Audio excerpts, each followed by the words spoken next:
L'information de 23 heures sur RTI1. Madame, Monsieur, bonsoir. Les titres sommaires de ce journal. L'ambassadeur de l'Union européenne en Côte d'Ivoire reçu par le vice-président de la République, Mélié Timoko Koné. Le diplomate européen en fin de mission dans le pays après 4 ans de service a fait le point de la coopération entre l'UE et les autorités ivoiriennes. Et les autorités militaires donnent des nouvelles des 49 soldats détenus au Mali depuis le 10 juillet dernier.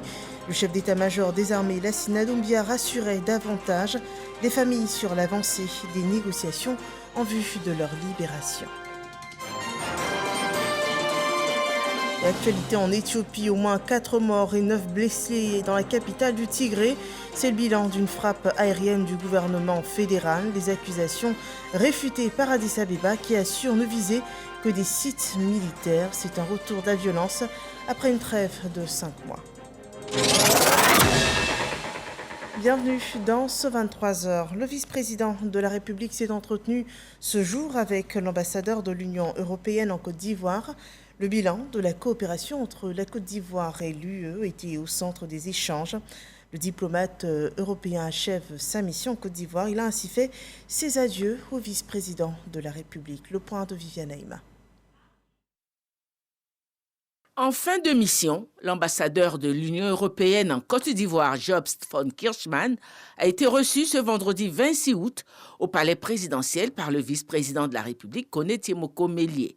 L'ambassadeur Jobst von Kirchmann, qui est venu faire ses adieux à la Côte d'Ivoire après avoir conduit durant 5 années la délégation de l'Union européenne en Côte d'Ivoire, s'est dit heureux et confiant en la poursuite des excellentes relations entre l'Union européenne et la Côte d'Ivoire. On a un peu parcouru les grands chantiers et on a constaté que de plus en plus l'Union européenne et la Côte d'Ivoire s'alignent sur les grands enjeux au monde. Et je peux dire la durabilité, par exemple, qui est en jeu en Europe, mais aussi en Côte d'Ivoire. La protection de l'environnement, la production de l'énergie, la sécurité, mais avant tout, les valeurs qui créent nos sociétés respectives. Parce que la Côte d'Ivoire, comme l'Union européenne, défend les valeurs qui sont des valeurs universelles. Et donc, quand je quitte dans quelques jours la Côte d'Ivoire, je quitte un pays qui est un vrai ami, un vrai partenaire et qui a trouvé son chemin dans mon cœur. Comme j'ai dit souvent, un pays auquel je suis très attaché. Et donc, en partant aujourd'hui avec monsieur le vice-président, on dit on fait un pacte je vais revenir de temps en temps. Et ce que je voulais faire de toute façon, parce que c'est difficile de quitter des amis et ne pas les revoir. C'est depuis septembre 2018 que l'ambassadeur Jobst von Kirchmann était à la tête de la délégation de l'Union européenne en Côte d'Ivoire. Dans l'actualité ivoirienne, le ministre ivoirien Patrick Kachi, le Premier ministre de la Côte d'Ivoire, est depuis cet après-midi à Tunis. Il a été reçu par son homologue tunisien et s'est entretenu avec le ministre des Affaires étrangères de Tunisie. Patrick Kachi conduit une délégation ivoirienne à la 8e conférence internationale de Tokyo sur le développement de l'Afrique qui se tient cette année dans ce pays d'Afrique du Nord, les 27 et 28 août.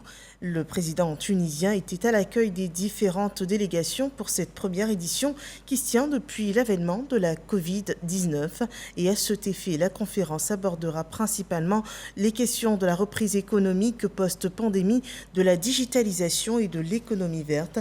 Ces assises initiées par le gouvernement japonais en 1993 permettent, on le rappelle, au Japon d'apporter son assistance technique et financière en faveur du développement en Afrique. Toujours l'actualité ivoirienne, cette fois nous partons dans le centre du pays. La secrétaire générale de la francophonie, Louise Mushikiwabo, qui observe un séjour privé en Côte d'Ivoire, s'est rendue hier, jeudi 25 août 2022, à Yamoussoukro en vue de se recueillir au caveau familial des Boigny, un moment durant lequel Louise Mushikiwabo a souligné l'esprit d'hospitalité et d'ouverture du père fondateur de la Côte d'Ivoire. Le témoignage en images avec Kader Sogodogo. Résidence de feu le président Félix Houphouët-Boigny. Louise Michikiwabo, secrétaire générale de la francophonie, est accueillie par le ministre-gouverneur. Augustin Thiam, également chef canton des Acouins, dont le nom de règne est Nana Boigny Ndri III. C'est en compagnie de la ministre de la Culture et de la Francophonie et d'une forte délégation que les civilités seront présentées à l'ensemble des têtes couronnées Acouins avant de déposer une gerbe de fleurs sur la tombe du premier président ivoirien. Un détour par la chapelle et une visite guidée de certains compartiments où Félix Houphouët-Boigny vivait. Se remémorer Félix Houphouët-Boigny, c'est également relever la vision futuriste de l'homme. Ce qui est frappant pour moi, c'est l'ambition. Un chef d'État qui, à son époque, avait une grande ambition pour son pays, qui voyait beaucoup plus loin que beaucoup d'autres dirigeants et qui tenait beaucoup à son peuple. On nous a parlé de ses initiatives concernant l'éducation des jeunes. C'est un homme, je pense, qui avait anticipé l'avenir déjà à son époque. Un leader pour toute l'Afrique. Ce qui m'inspire beaucoup sur le plan personnel, c'est le soin avec lequel fait le président s'occuper de ceux qui l'entourent, de ceux qui sont au service de l'État et la manière de gérer le pays au-delà de la Côte d'Ivoire, même par ses amitiés à travers l'Afrique, à travers le monde. De nationalité rwandaise, la secrétaire générale de la francophonie a également choisi la Côte d'Ivoire pour ses vacances. Elle a de la famille et de nombreux amis dans le pays. À quelques kilomètres de Yamoussoukro, à Bouaké, l'École nationale des sous-officiers d'active présentait la 11e promotion des agents d'affaires maritimes et portuaires. 717 officiers et sous-officiers la composent. Ils ont été présentés au drapeau hier au cours d'une cérémonie qui marquait la fin d'une formation qui débutait le 3 juillet dernier. On le voit avec Léon Pro. Premier défilé militaire des nouvelles recrues des affaires maritimes et portuaires, 717 dont 113 femmes et 7 officiers. Elles composent la 11e promotion des soldats de l'économie maritime. Ce défilé pour montrer des savoir-faire fondamentaux couronne 2 mois de formation commune de base et signe l'intégration de ces agents au corps militaire, d'où leur présentation au drapeau. Il est officier et sous-officier de la 11e promotion. Comme tous les drapeaux, il est un symbole. Il est le symbole de la patrie, le symbole de la Côte d'Ivoire, c'est-à-dire le symbole d'un patrimoine commun de civilisation, de valeurs morales et spirituelles que tout citoyen peut être appelé à défendre, y compris au péril de sa vie. Avec le commandant école pour exhorter ses agents maritimes et portuaires à la discipline, à la probité, à l'abnégation au travail et au respect de la hiérarchie, le commandant des écoles et centres de formation, représentant le chef d'état-major général des armées et le directeur général des affaires maritimes et portuaires. Servir loyalement la patrie avec dévouement dans la discipline doit être votre raison d'être. Vous devez prioritairement faire passer les consignes et l'intérêt de l'État. La symbolique de passage au drapeau est le signe de soumission et d'abandon de soi au profit de la nation. Le métier que vous venez d'embrasser exige générosité, probité, sens de l'honneur et conscience professionnelle. Je voudrais vous inviter à vous inspirer pleinement des anciens qui ont écrit l'histoire de cette institution, ceux qui ont payé de leur vie leur engagement à servir l'État. Objectif, sécurisation des eaux et défense nationale. La tutelle plaide surtout pour l'amélioration de la contribution de l'administration des affaires maritimes à l'économie nationale. La contribution de l'administration maritime et portuaire à l'économie nationale n'est plus à démontrer. Elle participe à environ 90% du trafic maritime et portuaire et contribue considérablement au budget national. Un tel positionnement nécessite que vous redoubliez d'efforts. Vous hissez haut les affaires maritimes et portuaires. Leur formation militaire achevée, ces 717 nouveaux agents abordent la formation académique liée aux attributions spécifiques de l'administration maritime et portuaire, à savoir définir et gérer la politique maritime. Et 49 soldats ivoiriens manquent au rang de l'armée ivoirienne. Et sur leur situation de rétention au Mali depuis le 10 juillet dernier, les autorités ivoiriennes donnent des nouvelles et tentent de rassurer davantage les familles. Le général Lassina Doumbia a rencontré à Abidjan les familles et a profité pour donner de plus amples informations sur toutes les démarches et négociations entamées par les autorités ivoiriennes en vue de leur libération. Le point avec Abou Sanogo. Le chef d'état-major général des armées, le général de corps d'armée Lassina Doumbia, rassure les parents des 49 militaires ivoiriens retenus au Mali depuis le 10 juillet dernier. Ils vont tous bien et tout est mis en œuvre là-bas à Bamako pour que l'ambassade puisse leur rendre visite. Pour l'heure, en tout cas, il n'y a aucune alerte, il n'y a aucune mauvaise nouvelle sur leur santé, sur leurs conditions de détention. Ils vont bien et leur moral est haut. Il y a eu aussi l'information relative à la mise sous mandat de dépôt, qui a dû certainement vous ébranler. Mais je voudrais vous rassurer, cette décision n'a aucune conséquence sur les négociations qui se poursuivent. Et ces négociations avancent bien. Le chef d'état-major général des armées les invite par ailleurs à la vigilance et surtout à faire confiance à leurs autorités. Je voudrais vous demander de ne pas commercialiser notre douleur, de ne pas donner l'occasion à des opportunistes malveillants de s'en servir, de la manipuler à d'autres fins. Je voudrais donc féliciter pour leur loyauté toutes ces familles qui ont rendu compte des contacts pris avec elles par des personnes sans lien avec la hiérarchie militaire et dans les propos desquels elles ont vite perçu des mauvaises intentions. Restons soudés, restons solidaires, évitons les démarches solitaires, évitons surtout de poser des actes qui pourraient compromettre les initiatives en cours. Rassurer les parents, époux et épouses des militaires ont tenu à exprimer leur gratitude et leur reconnaissance au président de la République Alassane Ouattara, chef suprême des armées, au gouvernement et à la haute hiérarchie militaire pour tous les efforts déployés pour un dénouement heureux de cette situation. Je vous prie de transmettre les remerciements des 49 familles au président de la République. Nous sommes avec lui, nos prières l'accompagnent. Soyons vigilants. La situation de nos vaillants soldats au Mali est devenue un véritable fonds de commerce pour certains. C'est devenu aussi une arène de lutte et de positionnement politique pour d'autres. Alors il faut que nous qui sommes concernés, nous sachions dissocier le vrai du faux. Nous n'avons qu'une seule porte d'entrée dans cette situation. Et la porte d'entrée qui est restée toujours ouverte, c'est celle de l'état-major. Le chef de l'État Alassane Ouattara a remis à chaque famille une enveloppe de 500 000 francs CFA pour les aider à préparer la rentrée scolaire.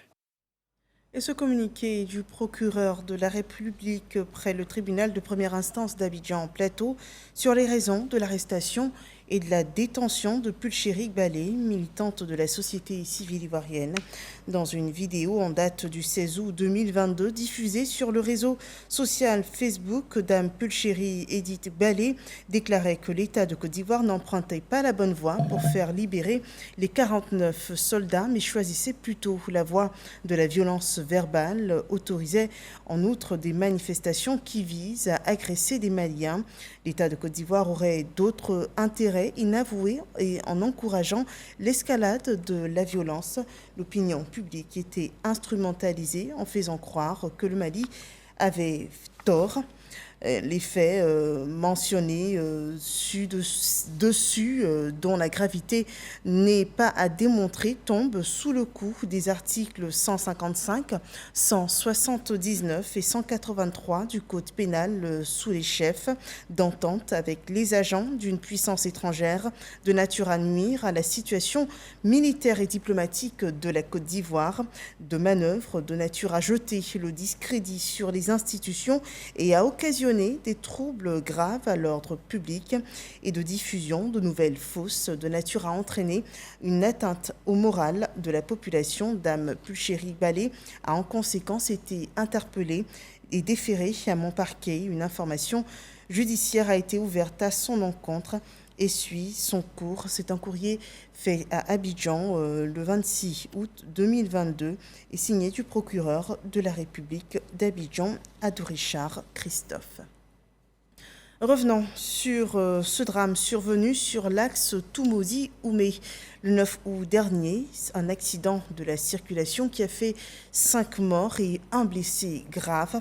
Toutes les victimes sont originaires du village Nguessan-Bakro.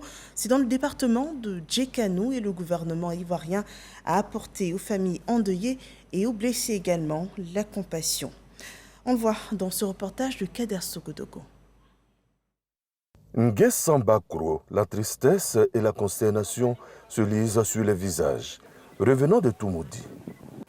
Suite à un accident de la circulation, 5 ressortissants du village allaient perdre la vie, un autre dans un état critique. C'est donc pour marquer sa solidarité aux familles endeuillées et aux blessés que le ministère de la Solidarité et de la lutte contre la pauvreté a, au nom du gouvernement, remis un soutien de 2 millions de francs CFA.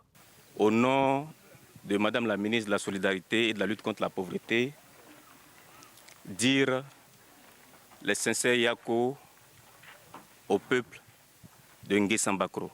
Les dons ont été remis aux familles par le ministre-gouverneur Raymond Goudou Kofi. La solidarité que prône son Excellence, Monsieur le Président de la République, à travers même son programme de cette Côte d'Ivoire solidaire, à laquelle il tient particulièrement, cette solidarité ne trie pas. Ne trie ni campement, ne trie ni village, ne trie ni commune, ne trie ni département, ne trie ni district, et encore moins conseil régional.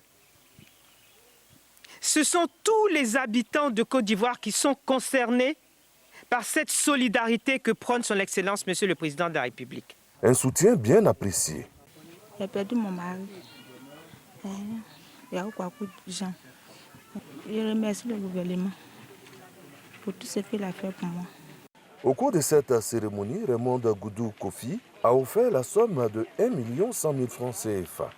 Elle a ensuite rendu visite aux seuls rescapés de l'accident. Sur place, elle a donné des instructions fermes pour son évacuation dans un hôpital spécialisé pour une meilleure prise en charge. À présent à Bouaké, où se tient en ce moment la campagne nationale d'information et de sensibilisation sur le recouvrement. Les forces de sécurité, les transporteurs, les autorités judiciaires et des usagers de la route sont impliqués dans cette tournée d'information sur l'amende forfaitaire. Nous en parlons avec Kwasio Kwame. L'amende forfaitaire est une sanction pécuniaire qui frappe l'auteur d'une contravention. Contravention définie comme étant l'infraction passible d'une peine d'emprisonnement inférieure ou égale à 2 mois et d'une amende inférieure ou égale à 360 000 francs CFA ou de l'une de ces 2 peines. En plus des ressources fiscales, il y a les recettes non fiscales que l'État se donne les moyens de mobiliser.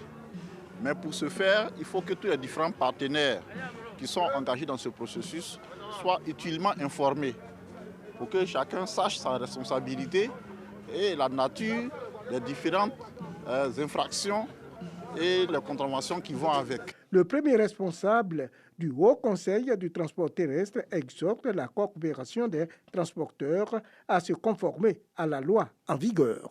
Tout faire pour que nous puissions éviter des comportements qui frisent l'incivisme sur les routes.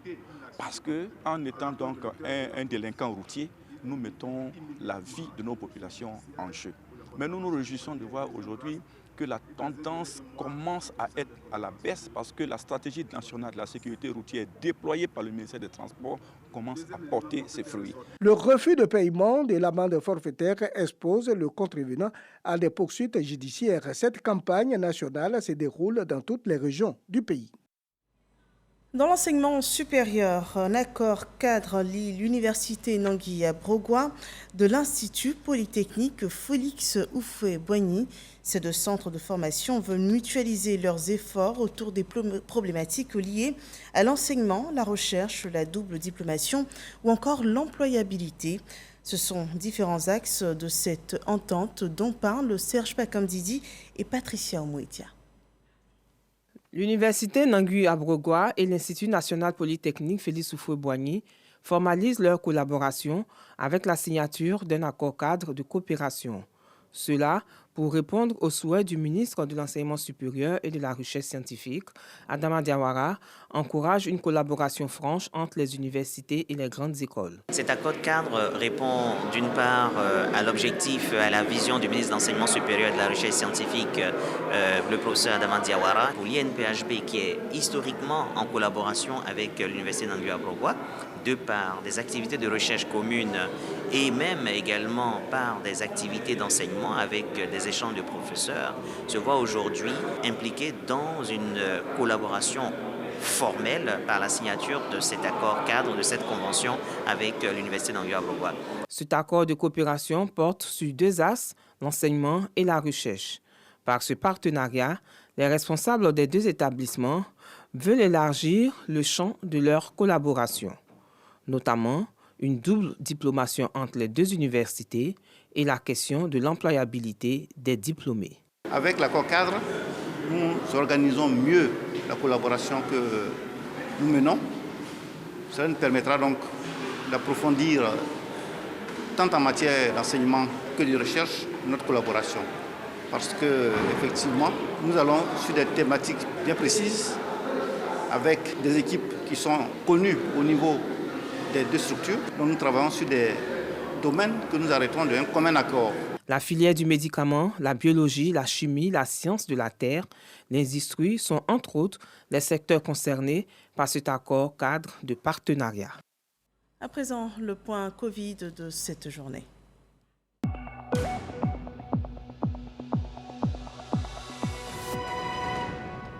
Le point sur la situation du coronavirus en Côte d'Ivoire enregistre ce jour 17 nouveaux cas, 24 nouvelles guérisons et 54 cas qui restent encore actifs.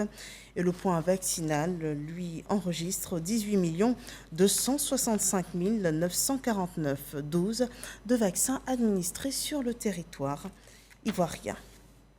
Prenons à présent la direction de la région du Nzi, où 4 villages sont raccordés au réseau électrique national. C'est le président du conseil régional qui a effectué la mise sous tension. C'est une opportunité d'accès à la lumière qui vient renforcer le développement dans cette région du Nzi. Godfrey Okambawa. Après plus de 60 ans d'attente, Totokro, Tanoakakro, Bokabo et Ndokwasikro, 4 villages du département de Dimbokro, sont connectés au réseau électrique national. En appuyant ce bouton pour jaillir la lumière des lampadaires, Kofi Nguessan Lataï, président du conseil régional du Nzi, répond à une préoccupation majeure des populations. Vraiment, c'est un plaisir pour moi aujourd'hui de voir ce beau village qui m'a accueilli depuis mon enfance, sorti de l'obscurité. Relevant l'impact de l'électrification des villages, Kofi Nguessan Lataï a encouragé les jeunes et les femmes à saisir cette opportunité pour créer des activités génératrices de revenus en vue de leur autonomisation. Nous mettons les structures et les infrastructures à la disposition de nos parents. La tribu Asika, 2018, c'était le seul village à Sikakabo qui avait l'électricité ici. Mais aujourd'hui, tous les villages ont l'électricité. C'est ça ce qui est réel. Dans sa vision d'améliorer les conditions de vie des populations, Kofi Nguessan Lataï a procédé également à la remise des clés d'une maternité, d'un logement de sage-femme et d'une ambulance au village d'Asika Kayabo, dans le département de Bokanda. On a un hôpital, mais on n'a pas maternité. Dieu nous a fait grâce. Notre ministre Lataï nous a envoyé maternité. Donc aujourd'hui, c'est notre joie. C'est une grande joie pour nous qu'on a eu maternité. Avec ces infrastructures, le conseil régional du Nzi accompagne les actions en termes de développement engagées par le gouvernement. Kofi Nguessan Lataï appelle à l'union et surtout à soutenir le président de la République Alassane Ouattara dans son plan de développement pour la Côte d'Ivoire. Dans la région de la Nawa, le tout premier commissariat de la ville de Méagui a ouvert ses portes lundi dernier, le 29 août prochain. Avant l'arrivée du ministre Vagando Diomandé pour l'ouverture de ce commissariat, les populations montrent leur impatience. On le voit dans ce reportage de Khalil Diomandé et Sephora Zegui. Le système sécuritaire de la ville de Méagui, au sud-ouest de la Côte d'Ivoire, reçoit un coup de boost. Ce lundi 29 août, le tout premier commissariat de police de cette localité sera mis en service pour le grand bonheur des populations. Avant l'arrivée du ministre de l'Intérieur et de la Sécurité pour l'inauguration, Jacques Atri Kwaku, préfet du département de Méagui, officie une visite dans l'édifice pour s'assurer de la bonne marche des travaux d'embellissement. Il rassure par ailleurs quant à la mobilisation des forces de l'ordre pour la réussite de l'événement. Vous voyez tous les responsables des différentes unités de gendarmerie derrière moi. Nous venons de sortir d'une réunion pour sécuriser vraiment l'événement. La ville de Méagui, véritable pôle économique du fait de la culture du cacao et de l'EVA, est en proie à diverses formes d'insécurité.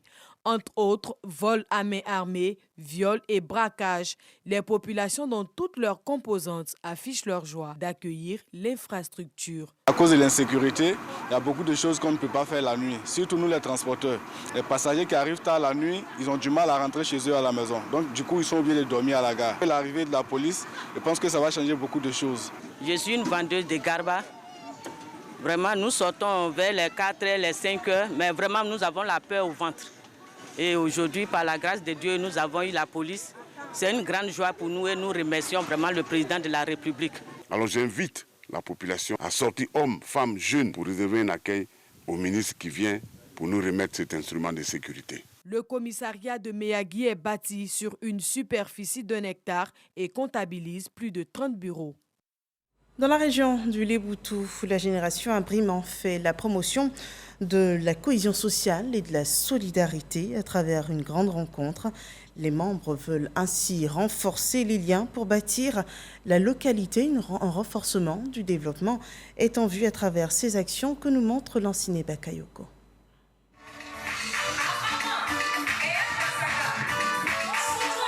Avec ses 15 000 membres issus des 33 villages de Dabou, l'objectif de la génération Abriman est de cultiver la solidarité, l'union et la cohésion sociale, gage du développement du département.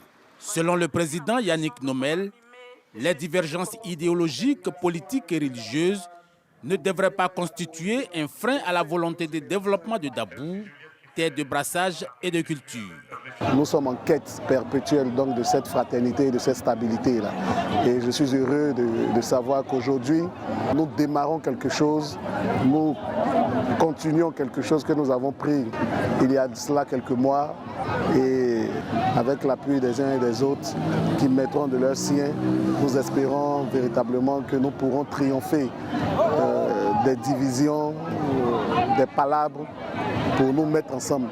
La génération Abriman a promis de mener à terme les projets en cours, notamment la mise en place des coopératives de production de manioc et d'aviculture. La génération Abriman est l'une des 7 classes d'âge de la société traditionnelle Adjoukrou, composée d'hommes et de femmes nés entre 1973 et 1983. Parlons de sport à présent en basketball. Les éléphants de Côte d'Ivoire ont battu les Super Eagles du Nigeria, 78 points contre 66 en match d'ouverture. Auréolés de cette belle victoire, donc 12 points d'écart, les éléphants de Côte d'Ivoire se rapprochent sereinement du mondial 2023. Bombamba, la star ivoirienne en NBA, aux portes de la sélection nationale, était auprès de ses futurs coéquipiers pour célébrer cette victoire. Et l'actualité hors de nos frontières en Éthiopie, la capitale de la province du Tigré, a été visée ce vendredi par une frappe aérienne du gouvernement fédéral. Au moins 4 morts, dont 2 enfants et 9 blessés. C'est le bilan de cette frappe. Des accusations que réfute Addis Abeba, qui assure ne viser que des sites militaires.